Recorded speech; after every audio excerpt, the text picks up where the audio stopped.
안녕하세요. 디지털 자산과 스테이블 코인의 세계. 오늘도 함께 깊이 탐구해 볼 시간입니다. 오늘은 그 중심에 있는 USDC에 대해서 좀 자세히 알아보려고 하는데요. 특히 서클의 규제 전략, 그리고 코인베이스와의 파트너십이 어떻게 USDC를 지금의 위치로 이끌었는지 여러분이 보내주신 자료들을 바탕으로 한번 속 시원하게 풀어보겠습니다. 자, 그럼 먼저 USDC, 이게 정확히 뭔지부터 좀 짚고 넘어가 볼까요? 간단히 말하면 미국 달러 가치의 1대1로 연동되도록 설계된 디지털 화폐, 그러니까 스테이블 코인이죠. 서클이라는 회사가 주도적으로 발행하고 있고요. 이미 글로벌 디지털 자산 시장에서는 빼놓을 수 없는 존재가 됐죠. 맞습니다. 오늘날 이 금융 환경에서 USDC 같은 스테이블 코인을 이해하는 건요. 단순히 새로운 기술 트렌드를 따라간다. 이런 것 이상의 의미가 있습니다.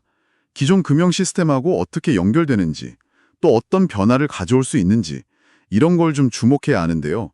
특히 USDC는 그 투명성이나 규제 준수 이런 걸 강조하면서 다른 스테이블 코인들하고는 좀 차별화된 길을 걸어왔거든요. 그래서 더 중요한 분석 대상이라고 할 수 있겠습니다. 그렇다면 왜 스테이블 코인, 특히 USDC한테 규제 친화적이라는 이수식어가 중요해졌을까요? 사실 최근 몇 년 사이에 스테이블 코인을 둘러싼 각국 정부의 시선이 상당히 좀 날카로워졌잖아요. 이런 변화하는 환경 속에서 규제 준수가 왜 생존 전략이 되었는지 그 배경부터 좀 더 자세히 들여다볼까요? 바로 그 지점이 핵심입니다. 스테이블 코인이 초기의 실험적인 단계를 넘어서요. 실제 결제나 송금처럼 금융 시스템의 일부로 기능하려면 신뢰가 절대적으로 필요해요. 그냥 우리 코인은 1달러 가치를 유지합니다. 라고 말하는 것만으로는 사실 좀 부족하죠. 사용자들이나 금융기관들이 정말 그럴까? 이런 의구심 없이 받아들일 수 있어야 하거든요. 아, 신뢰. 결국은 신뢰 문제군요. 네, 특히 기관 투자자들이나 대규모 자금이 움직이는 시장에서는 이 신뢰가 훨씬 더 중요합니다. 규제를 준수하려는 노력은 바로 이 신뢰를 쌓는 가장 확실한 방법 중 하나라고 볼 수 있어요. 규제 당국의 감독을 받고 정해진 규칙을 따른다는 건 일종의 품질 보증 마크 같은 역할을 하는 셈이죠. 품질 보증 마크요? 재미있는 비유네요. 네, 규제 불확실성은 성장의 가장 큰 장애물이 될 수 있기 때문에 서클 같은 발행사들은 이걸 좀 선제적으로 관리하면서 제도권 안으로 들어가려는 전략을 취하게 된 겁니다. 이게 결국 장기적인 성장과 시장 확장을 위한 필수적인 선택이었다. 이렇게 볼 수 있습니다. 단순히 규제를 그냥 지키는 수준을 넘어서 아예 신뢰 확보랑 제도권 편입을 위한 어떤 전략적인 선택이었다. 이런 말씀이시군요. 그렇다면 서클은 구체적으로 어떤 노력을 해왔을까요? 선언적인 구호 말고 실제 행동으로 보여준 것들이 중요할 텐데요. 여기서 서클의 접근 방식이 좀 흥미롭습니다. 초기부터 규제 당국하고 대립하기보다는 협력을 추구했다는 점인데요. 예를 들면 미국에서는 주 단위로 요구되는 송금업 라이센스, 그 머니 트랜스미터 라이센스라고 하죠. 이걸 다수의 주에서 취득했어요. 특히 금융 규제가 엄격하기로 유명한 뉴욕주의 금융감독청, NYDFS의 감독을 받는다는 건 상당한 의미가 있습니다. 아, 뉴욕주 감독청이요. 거긴 정말 까다롭기로 유명한데. 그렇죠. 유럽에서도 전자화폐 기관 EMI 라이선스를 확보하는 등 주요 시장에서 요구하는 규제 기준을 충족시키기 위해 아주 적극적으로 움직였습니다. 그리고 아마 가장 중요한 노력 중 하나는 준비금 관리의 투명성일 겁니다. 서클은 매달 독립적인 외부 회계법인의 감사를 통해서 발행된 USDC 총량만큼의 미국 달러와 자산이 안전하게 보관되어 있다는 걸 증명하는 보고서를 공개하고 있거든요. 아, 매달 공개하는군요. 네, 매달요. 그리고 이 준비금이 주로 단기 미국 국채나 현금성 자산 같은 비교적 안전 자산으로 구성되어 있다는 점도 상세히 밝히고 있습니다. 이런 투명한 정보 공개는 원 USDC는 언제든 1달러로 바꿀 수 있다는 믿음을 사용자들에게 심어주는 핵심적인 역할을 하는 거죠. 단순한 약속이 아니라 검증 가능한 사실로 뒷받침하려는 의지의 표현인 셈입니다. 여러 주에서의 라이선스 확보, 또 뉴욕 금융감독청 같은 까다로운 기관의 감독 수용, 그리고 매달 투명하게 준비금 내역을 공개하는 것까지. 와, 확실히 체계적이고 일관된 노력이 엿보이네요. 이런 규제 준수 노력과 함께 또 빼놓을 수 없는 게 바로 코인베이스와의 파트너십인데요. 이 둘의 협력은 어떻게 시작됐고 이게 USDC 성장에 어떤 영향을 미쳤을까요? 단순한 사업 제휴? 그 이상의 의미가 있었을 것 같은데요. 그렇습니다. 서클과 코인베이스의 관계는 USDC의 성공 스토리에 정말 결정적인 역할을 했습니다. 2018년에 두 회사가 센터 컨소시엄이라는 조직을 공동으로 설립하면서 USDC 프로젝트를 시작했어요. 당시에 디지털 자산 시장이 가격 변동성이 엄청 컸잖아요. 그래서 안정적인 가치를 가지면서도 신뢰할 수 있는 디지털 달러에 대한 수요가 점점 커지고 있었거든요. 네, 맞아요. 그땐 정말 하루하루가 롤러코스터였죠. 그렇죠. 바로 이 지점에서 서클과 코인베이스가 투명하고 규제를 준수하는 디지털 달러를 만들자. 이런 공동의 목표를 가지고 손을 잡은 겁니다. 역할 분담도 상당히 명확했습니다. 서클은 주로 USDC의 기술적인 발행과 운영, 스마트 계약 관리, 그리고 가장 중요한 아까 말씀드린 준비금의 안정적인 관리 책임을 맡았고요. 반면에 당시 이미 세계적인 암호화폐 거래소로 자리 잡았던 코인베이스는 수백만 명의 사용자를 보유한 자기네 플랫폼을 통해서 USDC가 널리 유통되고 쉽게 접근될 수 있도록 하는 핵심적인 역할을 수행했죠. 아, 그러니까 서클은 만들고 관리하고 코인베이스는 유통시키고. 네, 정확합니다. 사용자들이 USDC를 쉽게 사고 팔고 또 다른 암호화폐 거래에 활용할 수 있는 환경을 제공한 겁니다. 이 강력한 시너지가 USDC가 출시 초기부터 시장의 신뢰를 아주 빠르게 얻고 사용자 기반을 폭발적으로 늘리는데 결정적인 기여를 했다고 볼 수 있습니다. 최근에는 서클이 센트럴 컨소시엄의 운영 주도권을 확보하는 방향으로 관계가 좀 정리되긴 했지만 어쨌든 초기 성장의 발판은 분명 이 파트너십 덕분이었죠. 규제 준수라는 튼튼한 기초 위에 코인베이스라는 강력한 유통 채널까지 확보했군요. 야, 정말 시너지가 대단했겠는데요? 이렇게 기반을 다진 USDC가 실제로 시장에서 어떻게 활용되고 또 확장되어 나갔는지 이 부분이 정말 흥미로운데요. 구체적인 사용 사례라던가 아니면 USDT 같은 다른 스테이블 코인들하고 비교했을 때 어떤 차별점을 가지는지 좀 설명해 주실 수 있을까요? USDC의 활용 범위는 생각보다 훨씬 넓습니다. 우선 그 전통 금융 시스템의 비효율성을 파고드는 데 사용되고 있어요. 예를 들어서 국경 간 송금을 할 때 기존 은행 시스템을 이용하면 며칠씩 걸리고 수수료도 비싼 경우가 많잖아요. 네, 그렇죠. 시간도 오래 걸리고 수수료도 만만치 않죠.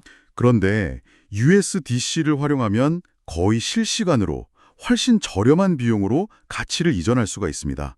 특히 기업 간의 대규모 B2B 결제나 아니면 개발도상국으로의 소액 송금 같은 데서 그 가능성을 보여주고 있죠. 동시에 디지털 자산 생태계 안에서는 거의 필수 통화처럼 사용됩니다. 탈중앙화 금융, 즉 디파이 프로토콜에서는 사용자들이 자산을 예치하거나 대출받고 또 파생 상품을 거래할 때 안정적인 가치 저장 수단이자 교환 매개체로 아주 널리 쓰이고요. 아, 디파이에서도요? 네. 이더리움뿐만 아니라 솔라나, 아발란체 같은 다양한 블록체인 네트워크로 확장되면서 그 활용성이 더욱 커지고 있습니다. 물론 코인베이스 같은 중앙화 거래소 CeFi에서도 비트코인이나 이더리움과 함께 주요 거래 페어의 기준 통화 역할을 하면서 막대한 유동성을 공급하고 있고요. 그렇군요. 그럼 경쟁 코인, 예를 들어 시장 점유율이 제일 높은 테더, USDT하고 비교하면 가장 큰 차별점은 뭘까요? 역시 앞서 계속 강조했던 규제 준수와 투명성입니다. 이게 가장 큰 차별점이라고 할 수 있어요. 서클은 준비금 구성을 아주 상세하게 공개하고 또 미국 금융당국의 감독체계 안에 들어가려는 노력을 지속적으로 보여왔거든요. 이것이 상대적으로 USDC가 더 안전하다, 더 신뢰할 수 있다는 인식을 심어주었고 특히 규제 리스크에 민감한 기관 투자자들이나 규제를 중시하는 기업들이 USDC를 선호하게 만드는 결정적인 요인이 되었습니다. 들어보니까 확실히 그 규제 친화적인 이미지가 USDC의 강력한 무기가 된 것 같네요. 그렇다면 서클의 이런 전력이 가져온 구체적인 성과는 무엇일까요? 특히 기관 투자자들의 신뢰를 얻었다는 점이 중요해 보이는데요.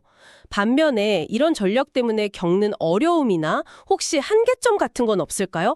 모든 전략에는 빛과 그림자가 있을 텐데요. 가장 눈에 띄는 성과는 역시 기관 투자자들의 신뢰 확보입니다. 이건 부인할 수 없죠. 세계 최대 자산 운용사인 블랙록이 서클에 직접 투자를 하고 심지어 USDC 준비금 관리에도 협력하게 된 것은 정말 상징적인 사건입니다. 네, 그 뉴스는 저도 봤어요. 블랙록이 직접 투자했다는 건 정말 큰 의미가 있죠. 맞습니다. 이게 USDC가 단순한 암호화폐를 넘어서 전통 금융 시스템에서도 인정받는 디지털 자산으로 나아갈 수 있다는 가능성을 보여준 사례라고 할 수 있거든요. 이렇게 규제 리스크를 상당 부분 해소함으로써 변동성이나 불확실성을 극도로 꺼리는 전통 금융기관들이 디지털 자산 시장에 발을 들여놓는 데 중요한 다리 역할을 했다고 평가할 수 있습니다. 하지만 이 전략이 만능은 아니죠. 여기서 중요한 질문이 생깁니다. 과연 대가는 없었을까요? 대가라면 어떤 걸 말씀하시는 거죠? 우선 규제를 철저히 준수하기 위해서는 상당한 비용이 듭니다. 법률 자문 받아야죠. 외부 감사 받아야죠. 규제 당국 보고를 위한 시스템 구축하고 유지하는데 막대한 자원이 투입되거든요. 아, 그렇겠네요. 보이지 않는 비용이 상당하겠어요. 네. 또한 규제 환경은 계속 변하잖아요. 그러니까 새로운 규제가 나올 때마다 사업 모델이나 운영 방식을 수정해야 하는 경우도 발생합니다. 이런 때로 시장 변화에 대한 민첩성을 좀 떨어뜨릴 수도 있고요. 더 근본적인 한계점은 아직 전 세계적으로 스테이블 코인에 대한 통일된 규제 체계가 없다는 사실입니다. 아, 맞아요. 나라마다 다 다르죠, 아직. 네, 미국 내에서도 주마다 규제가 다르고 유럽, 아시아 등 각국의 접근 방식도 제각각입니다. 솔클은 이 복잡하고 계속 변화하는 규제 환경에 계속해서 적응해야 하는 과제를 안고 있는 거죠. 이건 상당한 시간과 노력을 요구하는 일이고 때로는 특정 국가에서의 사업 확장에 제약이 될 수도 있습니다. 그렇군요. 규제 준수가 큰 신뢰를 얻게 해줬지만 동시에 비용 증가라든지 유연성 저하, 그리고 아직은 좀 불안정한 글로벌 규제 환경이라는 과제도 안겨준 셈이네요. 자, 그럼 오늘 나눈 이 모든 이야기를 종합해보면 USDC 사례는 우리에게 어떤 시사점을 준다고 볼 수 있을까요? 이 정보를 바탕으로 청취자 여러분은 무엇을 좀 생각해 볼 수 있을까요? USDC의 발전 과정은요. 스테이블 코인이라는 이 새로운 기술이 금융시장에 성공적으로 안착하기 위해서 무엇이 필요한지를 아주 명확하게 보여줍니다. 단순히 기술적 우위나 편리성만으로는 부족하다는 것이죠. 특히 돈과 관련된 분야에서는 신뢰와 안정성을 어떻게 확보하고 유지하느냐가 장기적인 성공의 핵심이라는 점을 강조합니다. 그리고 그 신뢰를 쌓는 과정에서 규제 당국과의 소통과 협력, 또 투명한 운영이 얼마나 중요한 역할을 하는지를 보여주는 대표적인 사례라고 할 수 있습니다. 신뢰, 안정성, 투명성, 규제 준수, 결국 이런 키워드들이네요. 네, 맞습니다. 좀 더 넓은 시각에서 보면 USDC와 같이 규제를 포용하려는 모델은 앞으로 등장할 다양한 디지털 자산들, 예를 들면 부동산이나 미술품 같은 실물 자산을 토큰화한 증권형 토큰이라든지 아니면 각국 중앙은행이 발행할 디지털 화폐, CBDC 같은 것들이 어떻게 기존 금융 시스템과 공존하고 통합될 수 있을지에 대한 중요한 참고 자료가 될 겁니다. 기술 혁신과 규제 사이에서 어떻게 균형점을 찾아야 하는지에 대한 아주 값진 교훈을 주는 셈이죠. 여러분께서도 앞으로 새로운 디지털 금융 서비스를 접하실 때 이 서비스가 신뢰와 규제 문제를 어떻게 다루고 있는지 한번 살펴보시면 그 서비스의 잠재력과 한계를 좀 더 깊이 이해하실 수 있을 겁니다. 네, 오늘은 USDC가 어떻게 규제라는 파도를 넘고 또 코인베이스와의 협력을 통해서 성장하면서 디지털 금융시장의 핵심 플레이어로 자리 잡았는지 다각도로 분석해봤습니다. 투명성과 규제 준수가 단순한 구호가 아니라 실제 시장에서 신뢰를 얻고 비즈니스를 확장하는 데 얼마나 결정적인지 다시 한번 확인할 수 있는 시간이었네요. 오늘 이야기를 들으시면서 한번 상상해 보시면 좋겠습니다. USDC처럼 규제 틀 안에서 운영되는 스테이블 코인이 지금보다 훨씬 더 널리 쓰인다면 우리의 금융 생활은 어떻게 달라질까요? 해외 직구 결제가 지금 쓰는 신용카드만큼이나 간편해지고 수수료는 거의 없어질까요? 기업들이 국경 없는 자금 관리를 훨씬 효율적으로 할 수 있게 될까요? 어쩌면 단순히 기존 시스템을 보완하는 것을 넘어서 결제와 송금 방식의 근본적인 변화를 가져올 수도 있지 않을까요? 이 변화의 방향과 속도에 대해 한 번쯤 고민해 보시는 것도 흥미로울 것 같습니다. 오늘 저희와 함께 깊이 탐구해 주신 여러분 감사합니다. 다음 시간에는 또 다른 흥미로운 스테이블 코인 이야기를 준비했습니다. 바로 글로벌 결제 공룡이죠. 페이팔이 직접 발행에 나선 PYUSD, 페이팔 USD입니다. 수억 명의 사용자를 가진 페이팔의 스테이블 코인 시장 진출은 과연 어떤 파장을 몰고 올지, 또 USDC와는 어떤 점이 같고 다를지, 전통 금융 강자가 블록체인 기술을 어떻게 활용하는지 이 PYUSD를 집중적으로 파헤쳐 보겠습니다. 다음 시간에 다시 뵙겠습니다.